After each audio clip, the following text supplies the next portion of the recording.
Good evening. Call the meeting to order at 7:02 p.m. Inform the public we're returning from an executive session. Has the board had a chance to review our minutes? I have, and I move to accept them as printed. Second. All in favor? Aye. They are approved. Department heads, Chief? Good evening. Activity report for the month of November. Fire incidents, fire MVAs, investigations, public assist was 78, ambulance, medical emergencies, MVAs, and public assist 159, miscellaneous inspections, fire alarm work, item of note 98, mutual aid, fire and ambulance mutual aid calls, 3 ambulance given, 4 ambulance received, 3 fire given, 5 fire received, total of 15. Line of duty shifts, 4 men for 746 hours. Sick shifts, 4 men for 120 hours. Incidents, last year, 11/30/2015, we had 2,647. 11/30/2016, we have 2,605, a difference of 42. Injury report, Patrick Flanagan had his follow-up appointment on December 9th, and he's been cleared to go back to work and return to full duty. Lieutenant Barrett Johnson had his follow-up appointment today. Doctors were impressed with his strength and hoping that the bones will heal themselves without having to do surgery. Barrett will continue to do PTA one time per week for 8 weeks. His follow-up appointment is February 7th. Captain Lucivita, Brian is continuing his PTA and has another follow-up appointment tomorrow, December 15th. And I talked to Brian the other day, and he feels good and hopes the doctor will let him come back to work. Jason, firefighter Cons, Jason had his follow-up appointment on December 6th. He still has pain and cannot lift his arm above his chest. The doctor is ordering a cortisone shot that will be on December 14th, which was today. No, tomorrow. Jason will wait a week after the shot, then start light PT until his follow-up appointment on January 17th. And that's my report. Any questions for Jim? Okay, thank you. Okay. We have... Merry Christmas. You too. Thanks, Jim. No appointments this evening. We have a public hearing, and that's perfect timing because it's 7:05. The Board of Selectmen will hold a hearing on Tuesday, December 13th, 2016 at Raynham Town Hall, 558 South Main Street, Raynham, Mass. Regarding the incident at Christopher's in the late evening, early morning of November 12th, 2016. The Board is concerned about the lack of cooperation from Christopher's and his employees with the Raynham police officers responding to the scene. Please be present at the hearing along with any representatives you wish to have. Before I turn it over to Christopher's, Chief, do you want to speak to the report at all, or leave it as is for right now? I would leave it as is. Okay, thank you. Counselor? Mr. Chairman, members of the Board of Selectmen, my name is James Rudser. I have an office at 88 Black Falcon Ave, Boston, and we are here in response to the correspondence dated June 30th, 2016, received by my client, Christopher's Seafood and Steakhouse, Inc. As an initial matter, I guess I would ask the nature of this hearing. Is this board sitting pursuant to the provisions of General Laws Chapter 138, Section 23, where the board would have the right, on a purported violation, to take action against the licensee? Because if it is, I would suggest that due process requires the board to give notice to my client of that, notice not only of the alleged violation, but then also notice of the right to be heard. So with that in mind, I mean, we're prepared to address some of the issues, but if the board is intending, as a result of this hearing, to try to take action, again, pursuant to 138, Section 23, I would ask that the board suspend the hearing, give the proper notice required by due process, and we'll reconvene. Well, I'm curious, Counselor, what you would constitute the letter from November 30th as if it's not due process and formal notification. It provides you with the fact that we will be having a hearing on the date. It states clearly that you have the opportunity to be here with any representatives you wish, and it states that the meeting is regarding an incident at Christopher's. That's correct. So I'm at a loss for where there's a miscommunication. The licensing board, and if, again, I'll read from the provisions, the relevant provisions of General Laws, Chapter 138, Section 23. And it says, whenever, in the opinion of any, when in their opinion, they are referring to the licensing board, any holder of a license fails to maintain compliance with this chapter, or it appears that alcoholic beverages are being or have been sold, served, or drunk therein in violation of any provision of this chapter, they may, after hearing and an opportunity therefore, modify, suspend, revoke, or cancel such license, or may levy a fine in accordance with the regulations which have been promulgated by the Alcoholic Beverage Control Commission. So, the predicate for a hearing of under 138, Section 23, is that the licensee fails to maintain compliance with this chapter, or appears that alcoholic beverages have been sold, served, or drunk therein in violations of any provision of this chapter. Now, again, the notice that we received says that this is a hearing about lack of cooperation from you and your employees with the Raynham police officers responding to the scene. And I would suggest that the notice doesn't provide us with the due process notice that we have either failed to maintain compliance with this chapter, meaning General Laws Chapter 138, or that it appears that alcoholic beverages are being or have been served, sold, or drunk therein in violation of the provisions of this chapter. Respectfully, Counselor, I disagree, and you're referencing one section of Chapter 138, and as you know, Counselor, because you've appeared before us before, we've also outlined as a stipulation of your client's license certain conformity issues that they have to have on those premises. And so it's my opinion, Counselor, that this hearing can go forward unless the board objects. You obviously have an opportunity if this board makes a determination to appeal, but respectfully, I disagree with your interpretation. Does the board have any issues with that? With what you just said? Yes. Absolutely not. Okay, so your objections have been noted for the record. We appreciate that, but I plan on moving forward with this hearing. Okay. Thank you. If you'd like to present. I think that the burden is on the board to present evidence of a violation. Well, Counselor, I believe if We you've don't have read... to prove ourselves innocent. Okay, that's fine, Counselor. I have no problem getting this started. I wanted to give you an opportunity if you wanted to address the police report, because in my opinion, I think the police report speaks for itself, specifically in the first paragraph here, where Mr. Casares stated that the parties left. Initially, he stated he had no idea who any of the involved parties were. If you recollect, many years ago, we had an incident at this establishment where the police response was needed, and we had no cooperation from the establishment at that time. And I believe, because I was on the board at that time, Counselor, that we said at any time a police officer responds, we expect full cooperation from that establishment towards any type of investigation revolving around liquor. And it was the opinion of the police department and the authors of this report that there was a lack of cooperation. And so that's what I'm trying to get to the bottom of today, is why there was that lack of cooperation, what happened at the scene that night, and what, if any, plans you have in place moving forward to ensure cooperation with the police department in the future, and that no other incidents in the future like this occur, because it's completely unacceptable. Well, if I may, since you brought up the police report, I would object to the board taking the police report when the board easily could have had the author of the report present his direct observations about what happened that night. One of the reasons why reliance on hearsay is inappropriate is that I don't have a chance to ask questions of the reporter of that information. For example, the report in and of itself is internally inconsistent, where at one point the author of the report says Theodore again was uncooperative, giving us only bits and pieces of what happened.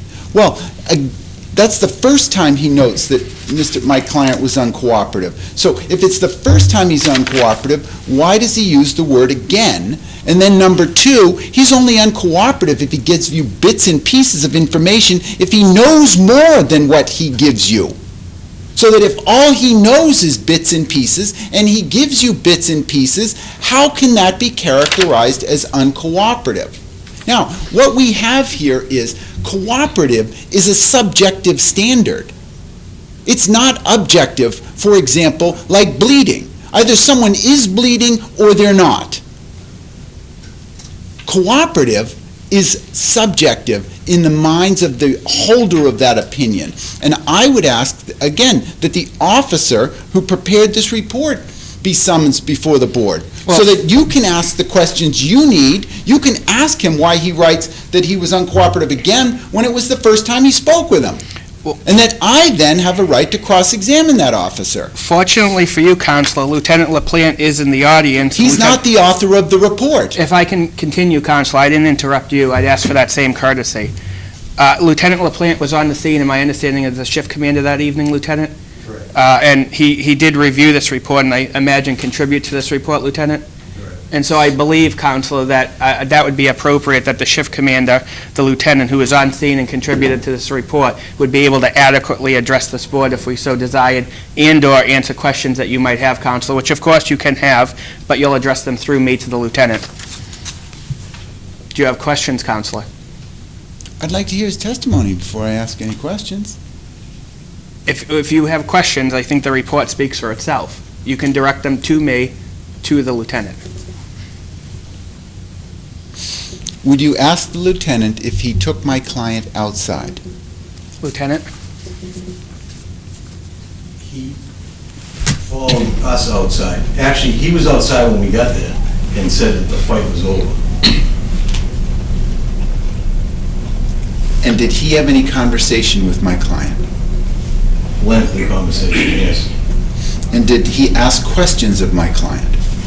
Yes. And did my client answer his questions? Eventually, we believe he did. Okay. And what does the officer mean by when he uses the word eventually? He was very reluctant to speak with us and tell us exactly what went on. And the only way that he answered my questions was for me to continue digging and asking him questions and finally get the truth of what happened. What is the basis of the lieutenant's opinion that my client was reluctant? Because when you speak with someone and they only give you one-word answers, and answer the whole question in complete sentences, to me that is bits and pieces, and it's someone that's reluctant to give us information. Did the lieutenant ever come to the conclusion that my client had more information than the information that he provided? Than he initially provided? That night. You want to ask that question again? Did the lieutenant ever come into any information that my client had more information than he eventually gave the officers that night? At the conclusion of our investigation with Teddy that night at the scene, it was determined that he had a lot more information after 25 minutes of speaking with us than he did when we initially arrived. Okay. That's correct. And so that who spoke to Teddy first? I can't give you an exact answer on that. Okay. When we got there, it was a little bit of chaos because we were called to a fight of 40 people in a parking lot. Mm-hmm. And when the officer arrived, my client was outside attempting to break up the fight. No. What was my client doing outside when the officer arrived? He was standing in the middle of the parking lot and he told us it's all over. Everybody's gone. So that by the time the officers arrived, there was no fight for my client to break up.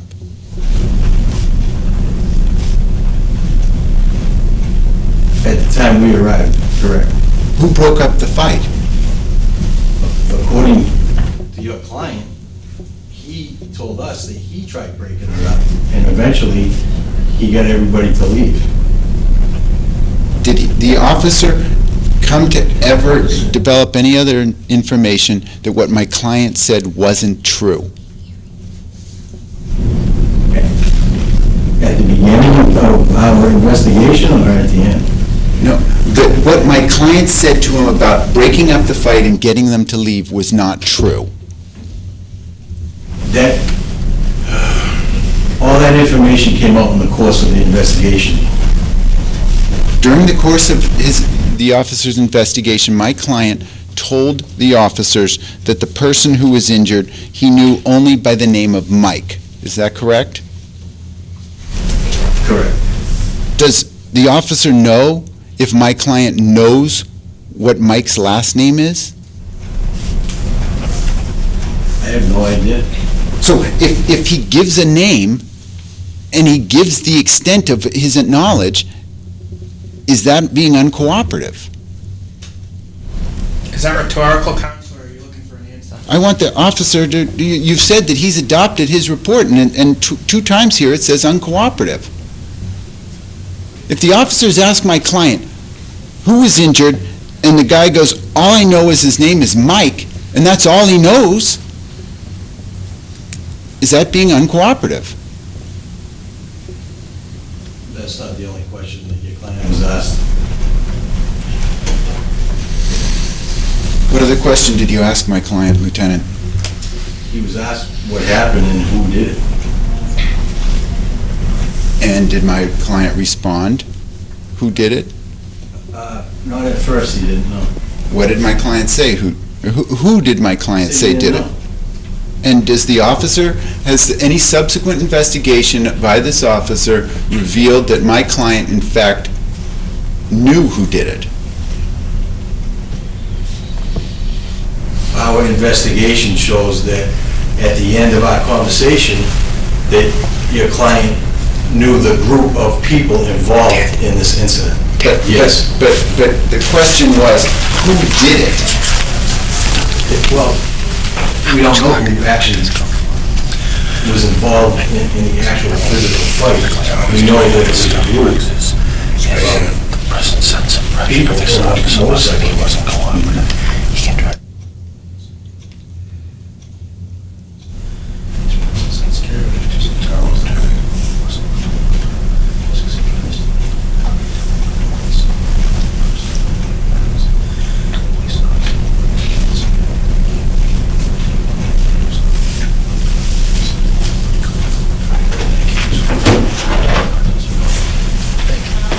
Just for the public's benefit, I was consulting with Town Council Pete Nick. Council, you can continue. Did the lieutenant ever interview the alleged victim of this? No. Does the lieutenant know if any members of the Raynham Police Department ever interviewed the alleged victim? 2 members of the police department attempted to interview the victim. And what was the results of that attempt? He didn't want to tell us who did it. Would you characterize his conduct as being uncooperative? I would say at that time it was. I don't have any further questions for this officer. Thank you, Counselor. At this point, does the board have any questions?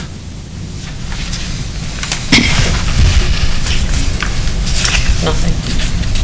I don't know so much if I have a question, but I certainly have some comments I'd like to make. Please, Mrs. Smith. Your client runs a business in the town of Raynham, is that correct? Very obviously. He had a situation in his establishment. He called for the police department. The police department responded to his call for help. I expect that he, as a business owner in the town of Raynham, would give full cooperation to the officers at hand. They risk their lives to go up and protect him, ask him a question, and he refuses to answer it. I'm sorry, sir, but I think that is unacceptable. And if that means that we have to do something with the license or with the establishment, then we would consider it. I do not believe that our police department or fire department or any public safety department should risk their lives for people who have the privilege of working their business in the town of Raynham and are uncooperative when asked questions regarding an incident that they called for help.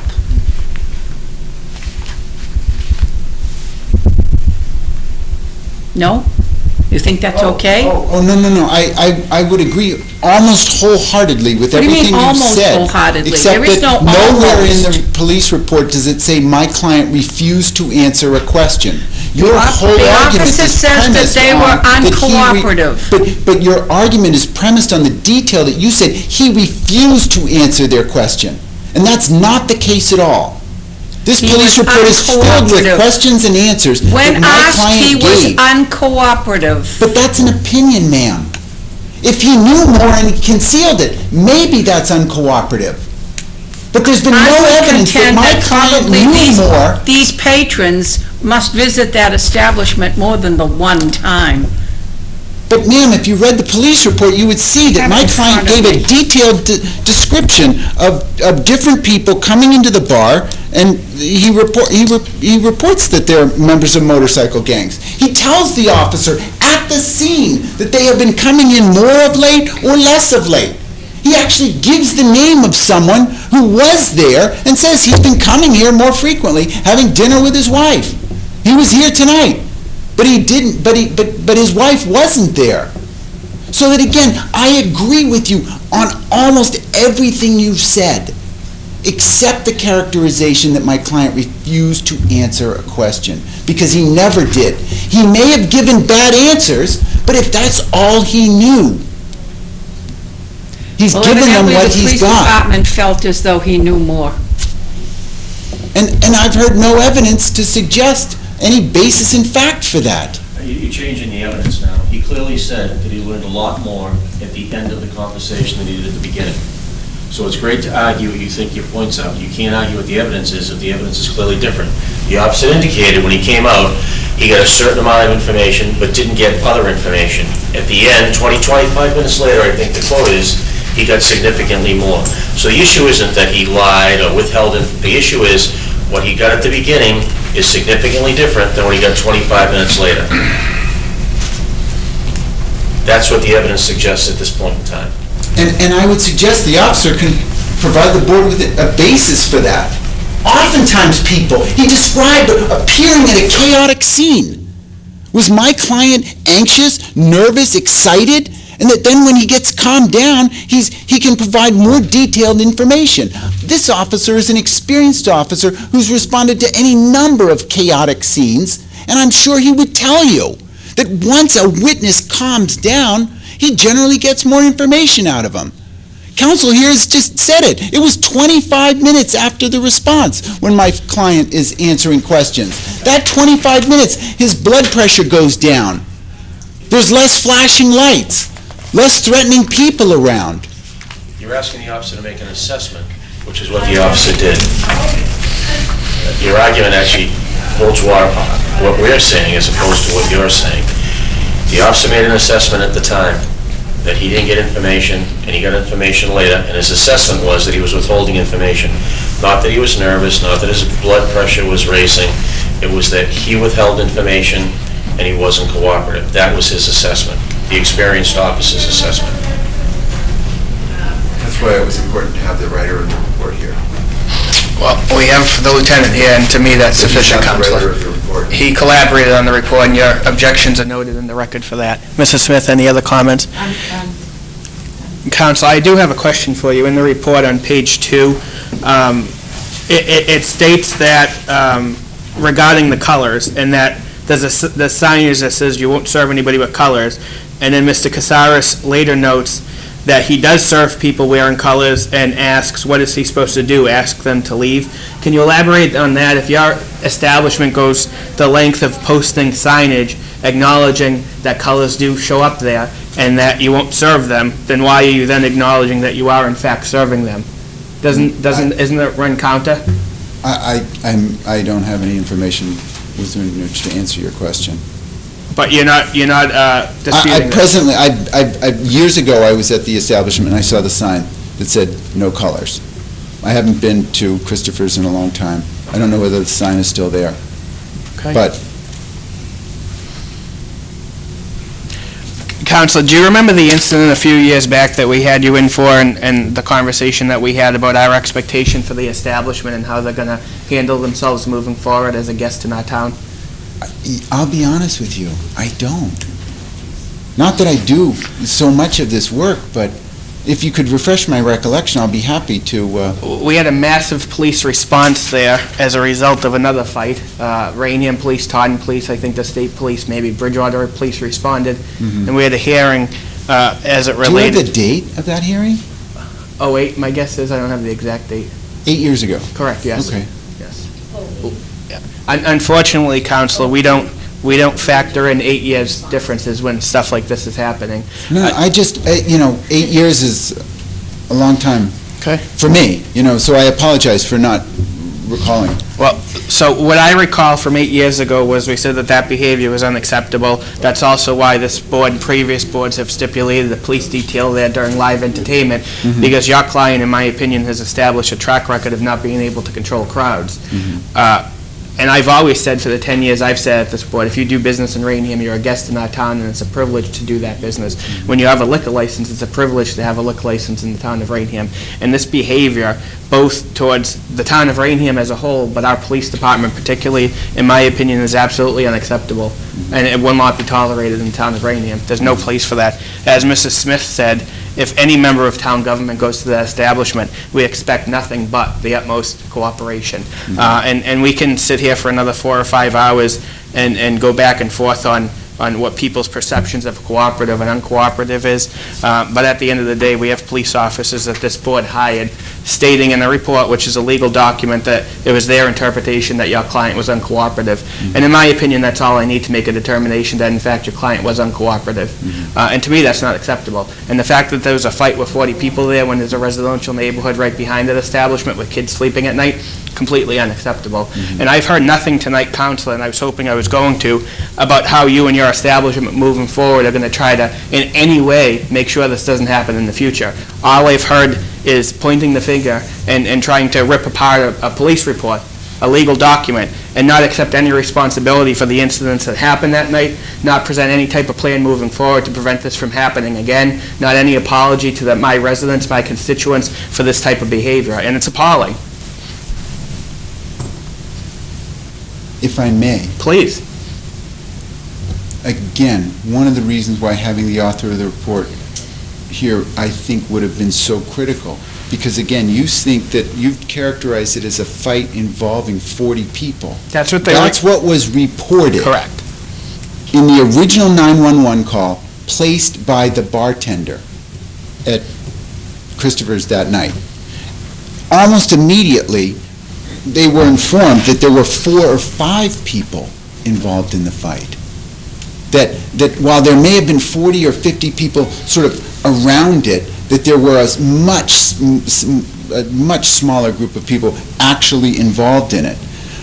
So again, this was not a fight involving 40 or 50 people, but it was a fight involving perhaps at most 4 or 5, witnessed by 40 or 50. Now, in terms of moving forward, the chairman has asked me to comment on that, and I would say, if there was an incident 8 years ago with a fight, and there was a stipulation that there was a police detail at every live music performance, you've heard no evidence that my client has violated that stipulation. I'm not alleging that, Counselor. Because he does. But, Counselor, I'm not alleging that, and you're taking my comments and lumping them together and taking out certain key words. What I said was we placed certain conditions, including requiring a police detail for live entertainment. Right. I also said that we stipulated at that hearing professional conduct and cooperation. So what you just did, Counselor, was take a couple sentences and merge them all together. And while that might sound good, that's not what I said. So if we could stick to what I said. Again, I can sort of point to the objective, and that is that every live performance, he has the detail. This was not a night where there was a live performance, therefore there was no detail. Counselor, you do realize... My client for 8 years has run the club without incident. Counselor, Now, there has been an unfortunate incident, and I would agree with you that it's unacceptable that a licensed establishment, any licensed establishment, should have a fight that it breaks out in it. But the question really is that was my client responsible for it? Was he appropriate in his response? And then again, what the board wants to hear, was he cooperative with the police officers? And so the important things is that you heard that there was this initial report of a chaotic scene, 40 or 50 people involved in a fight, and the officer said when he arrived, it was chaotic. But what was my client doing when he was first observed? He was outside the establishment. That's where the fight was occurring. So then, while he's getting interviewed by the police officers, again, he's answering the questions they have. There's been no evidence that he had more information than he that he was somehow withholding information. Maybe 25 minutes after they arrived, he provided more information, because maybe just as my memory had to be jarred about the hearing we had here 8 years ago, maybe something came to him. But what's important is that he doesn't know the person's last name. My client doesn't know the people who caused this. And even the person who was the victim of the crime doesn't know that. And as the officer says, he's not cooperating. So I would ask you to, one, and again, the board has shown an appropriate amount of concern about this incident. And I think that you feel that Christopher's has shown an equally appropriate amount of concern about this incident. Now, going forward, what can we do? I don't know. But you know what? We're certainly willing to listen to suggestions of the board. Well, so, Counselor, first of all, I do not believe that Christopher's has shown an equal amount of concern. That's your characterization, and I believe it's incorrect. That's number one. Number two, I don't care if it was 4 or 40. The fact is a fight happened. We have establishments in town that have never had these types of incidents. So regardless of how many people were involved, it's not important to me. I could care less. The fact is it happened again at your client's establishment. It's inappropriate. And, Counselor, we have the ability to put conditions on licenses, because, again, it's a privilege to have a license in the town of Raynham. We could, and I'm not saying we're going to, but we could require a police detail every night you're open. We could fine, we could suspend the license, or we could revoke the license. And what I'm trying to find out, and you still haven't answered it, and if you can't, just tell me, but I'm trying to find out what you're going to do to prevent this in the future. Now, to me, putting a sign up, and you are telling me you don't know if it's still up, but putting a sign up saying no colors, we won't serve you, is a sign that you are trying to be preventative in terms of these incidents. Now you're telling me you don't know if the sign's up, and you're not disputing that your client served people while that sign was up wearing colors. And so what I'm trying to figure out, Counselor, is what exactly is going on at that establishment. And again, for the 4th or 5th time, I'll ask you, do you have a plan moving forward to prevent this from happening in the future? And I'm just not hearing it. What I'm hearing is the plan it seems you did put in place, you're not even following, and you're not even aware it is in place. To me, that's not acceptable. That's not how you run a smart business. Well, again, I would concede that the police report says. And that's what I'm going on, Counselor. I swore them in, I hired them, I have confidence in their abilities. That's why they're on my police department. Okay, but in terms of any additional remedial work that my clients may need, I guess we would rely on your expertise as a licensing board to make suggestions to us. Well, we wouldn't make suggestions. We would issue directives, and they'd be conditions. So let me make that clear. This board will not make a suggestion. We will issue an order, but, I mean, and your organization will follow it. His plan has been working. 2 fights in 8 years isn't a bad too many, record. Counselor. It's too many, I agree. But still, it's a pretty enviable record. I don't think so. I don't think any other bar in this town would want that record, because no other bar has had that record. So it's not enviable to me. If I owned the bar, I wouldn't want that record. And, Counselor, and again, I've sat on this board for 10 years now, and any time we've had a liquor violation of any kind related to the liquor license, the applicant has come in, accepted the responsibility, and presented the plan to this board to move forward in a way that would prevent the same incident from happening again. And this has been going on for a half an hour now, and not at one point have you offered any type of productive solution to prevent this moving forward. Not one. And yes, the onus is on you. You do business in this town. It's your privilege. When you're given that license, there's certain responsibilities that are beholden to you as the license holder. And I want to see, and if you can't do it, Counselor, you can't do it, but it is your responsibility to present to this board what you're going to do to prevent this from happening in the future. What would happen if a kid was outside in the summertime playing and something like this happened and the kid got involved? We have houses right behind your establishment. And again, I think that there are certain levels of liquor violations for which the licensee is culpable. For example, serving a minor, serving someone who's intoxicated. This is not the alleged violation. Well, first of all, I would renew my objection about the notice doesn't allege that my client violated any provisions of the liquor licensing laws. He was simply just uncooperative to the police. But in this instance, that my client was, that an unforeseeable criminal act occurred in the bar, that he and his staff promptly called the police, and that somehow that his failure or inability to cooperate with the police rises to the level of a liquor violation for which, the more sort of typical ones where you see culpability. He can't accept responsibility for what he hasn't done. The only thing that he's done is, in the opinion of the officers, not cooperated. Now, maybe, are you asking that we have everybody sign a book so we have their first and last name when they come in the bar? So that when he says who did it, and he says, all I know is his name is Mike. So again, if you're looking for contrition, I would suggest that again, the only contrition that my client could have would be that somehow the police officers in this town feel like he's being uncooperative. Because he hasn't engaged in any of the sort of objective standard license violations. He's always had a good relationship with the public safety officers in the town. I've had a number of hearings in this town regarding alterations of the licenses, and been able to get officers to testify that they work that detail. So, again, I'm sort of stuck between a rock and a hard place. I think you want something that, unfortunately, I'm not in a position to deliver. Well, I think that's unfortunate, Counselor, because your characterization that it's unforeseeable, I think, is inaccurate. You had a fight of this magnitude in the past. You have, according to this police report, signage up stipulating certain conditions for the operation of the establishment that your client acknowledges, at least in this police report, is not following. To me, those are not unforeseeable. Does the board have any other questions?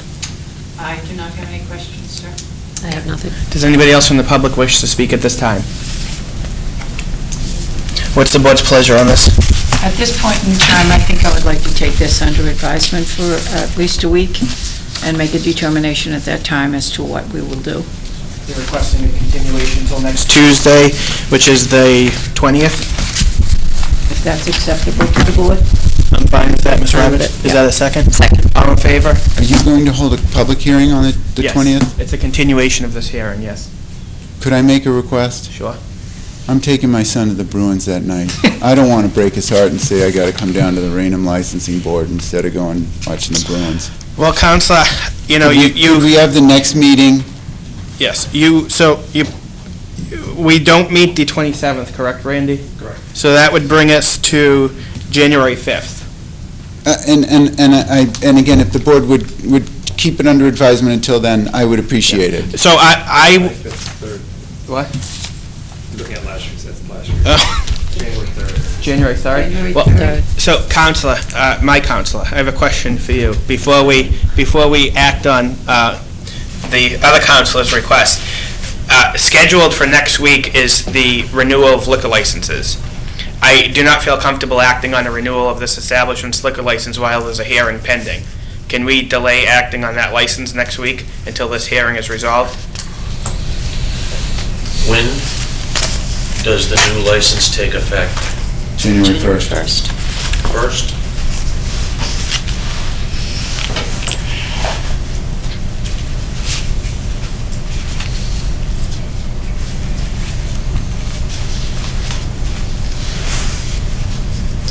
So that means that they won't have a license from January 1st until the 3rd.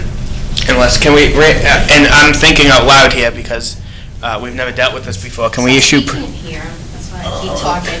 I'm just, I don't want to be rude. Yeah. He can't hear, so Yeah. she's just relaying That's fine. messages. Can we issue provisional one-day licenses?